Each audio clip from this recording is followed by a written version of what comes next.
Good morning, everybody. Hope you guys are doing well. Had a nice, good week at school. It's the end of January. We made it through another month. And we are starting now this week. We're starting now the Gospel of Luke. So we've gone through, we started with Mark, if you remember, because Mark was written first. And it's important to remember, and we'll see it on the next page, that Mark is kind of the basis for Matthew and Luke, and to some extent John.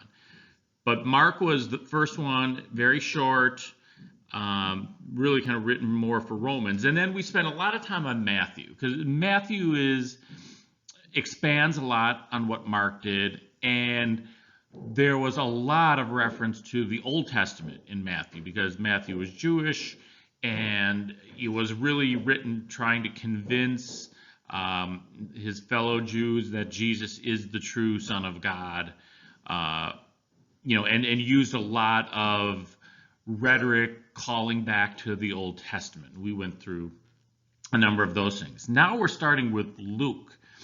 And we'll go through kind of Luke's story, but Luke was written more for the Greek crowd. Luke was a Greek himself, and we'll see that Luke, Matthew, Mark were all kind of historical accounts of Jesus, and Luke expands a lot on what Mark did with parables, and so it's a historical, it's a very orderly gospel, but it really talks more about some of the healing Jesus did, some of the how Jesus helped the poor in particular, and it goes to sort of the central theme of Luke, which we'll get to in a couple pages. But just wanted to ground you in terms of what we've done so far and what we're planning on doing for the remainder of the year, because once we're done with Luke, then we'll go into John, who is very different from the other three, and we'll see that when we get there.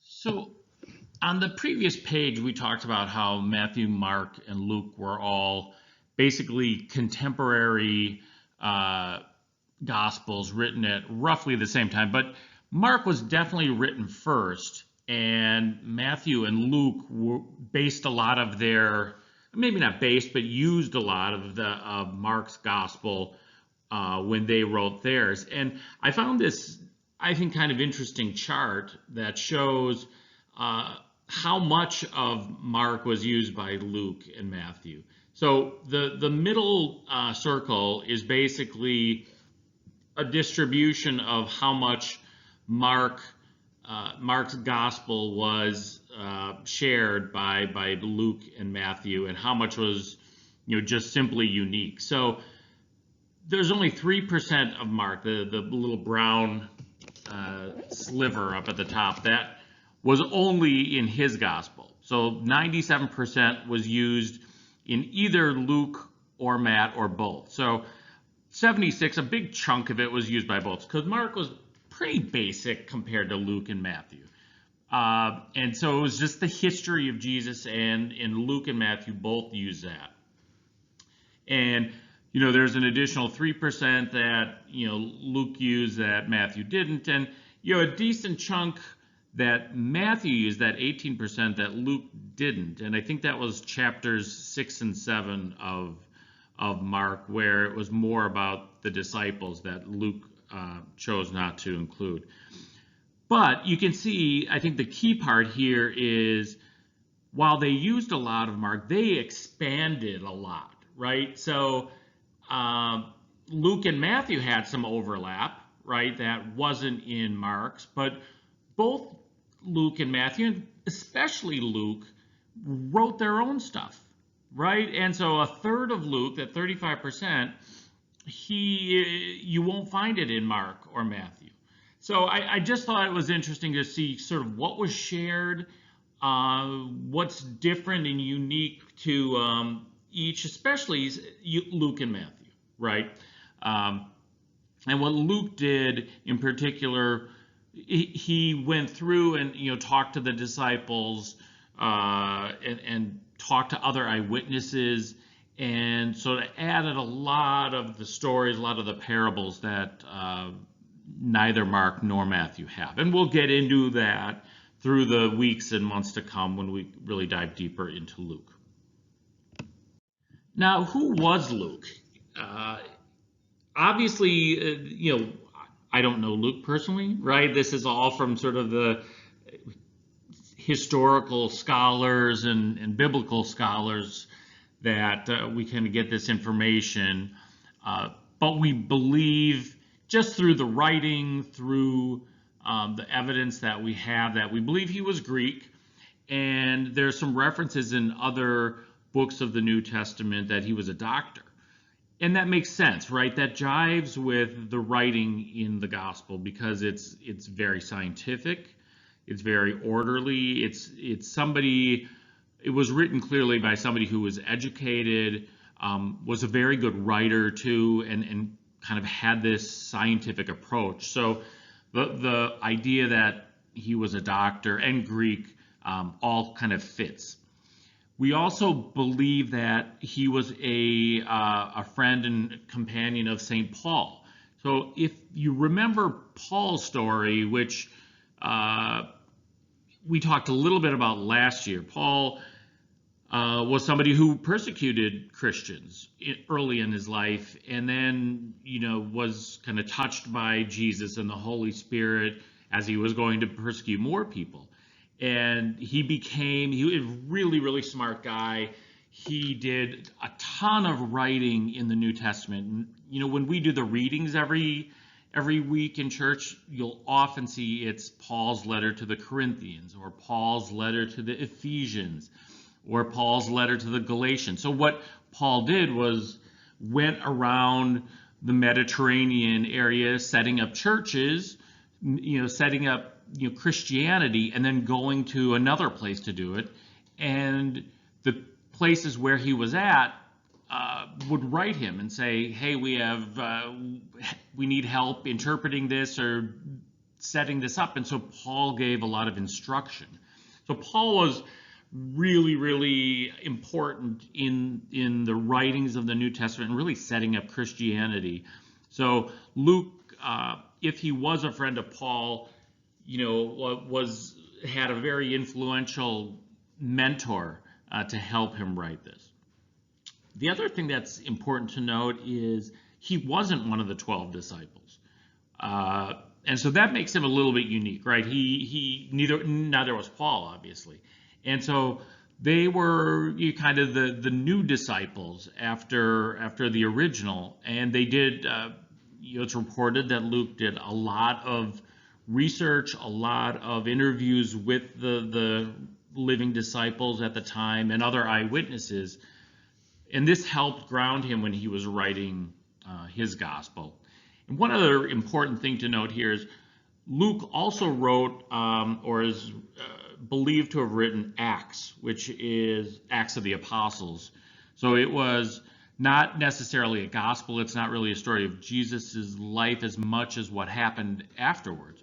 So, but a lot of people kind of view the Gospel of Luke and Acts as sort of pardon the pun, a two-act play, where it's Jesus's life through his crucifixion and death and resurrection, and then what happened afterwards, and the growth of Christianity. So it's important to remember that when we go through and read about Luke. Now that we've talked a little bit about who Luke is and how his Gospels fit in with Mark and Matthew, what were the themes of Luke? Luke, like Matthew and Mark, the main theme is this is the good news, right? That God has sent his Son to earth to help teach us how to be good Christians and how to basically inherit this kingdom that awaits us after we die.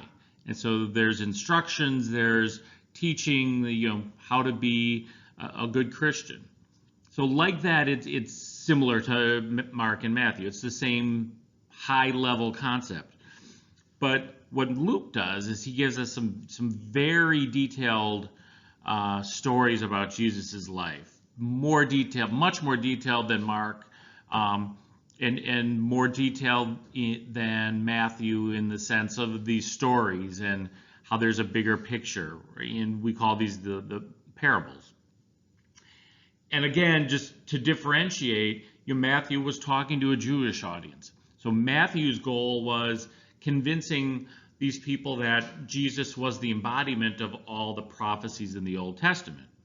Luke's audience is not the Jewish crowd, even though there's a lot of people who understood what's going on with the Old Testament, so there's references to it, but it's more about who Jesus was and the humanity of Jesus. That we need to strive to be like Jesus, because Jesus, through what he does, is showing what a perfection is, right? That this is who Jesus is.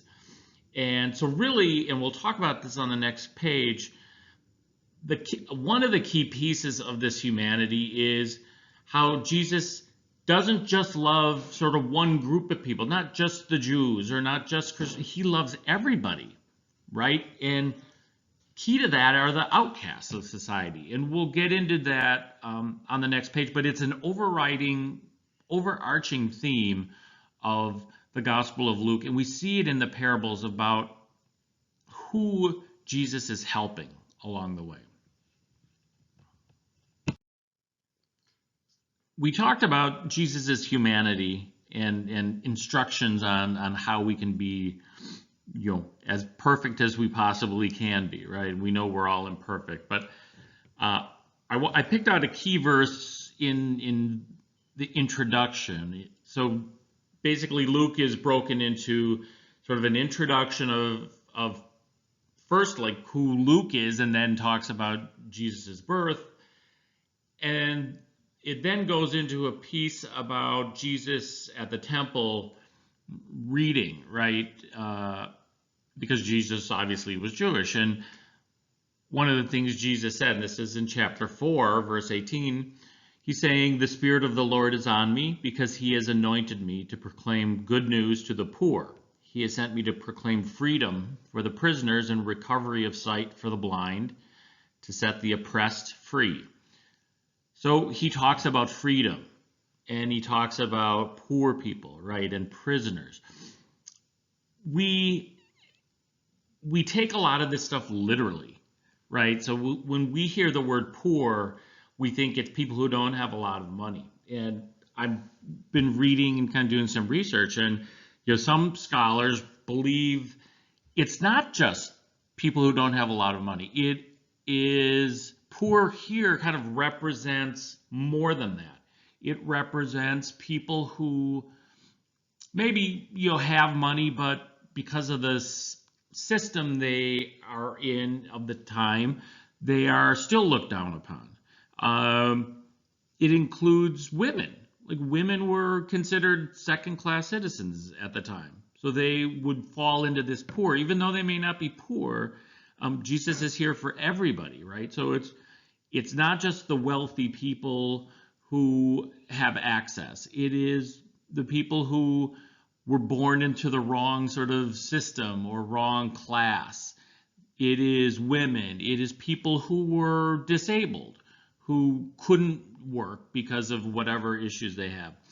And we talk about freedom, and it's the concept of freedom from sort of the earth, right? The freedom of from the societal systems that existed at the time. So sometimes we get caught up in the literal words in the Bible, but they're deeper than that. And so words like poor and freedom and prisoners and oppressed, right? Like, all of those things have deeper meanings that we'll get into as we go on. But I wanted to leave you with that. So you get this idea of Luke is a really, really smart guy, laid this out in a very sort of scientific, orderly fashion. But within that, and within the language, has, and we kind of lose it in English a little bit. We lose some of the key points he was trying to lay out. He has this deeper meaning about what Jesus is trying to do, that Jesus is helping everybody, whether you're a tax collector, whether you're a sinner, whether you're you know, disabled, whether you're female, whatever you are. Jesus's view of humanity is that, you know, everybody can be helped, and we as Christians need to help everyone. And so it's, you know, we'll get into it in depth in the next few weeks, but it's very eye-opening. And I think a lot of the parables too are interesting, how he dives into that. So with that, I will leave you. Hopefully you have a wonderful week, and we will get together in February.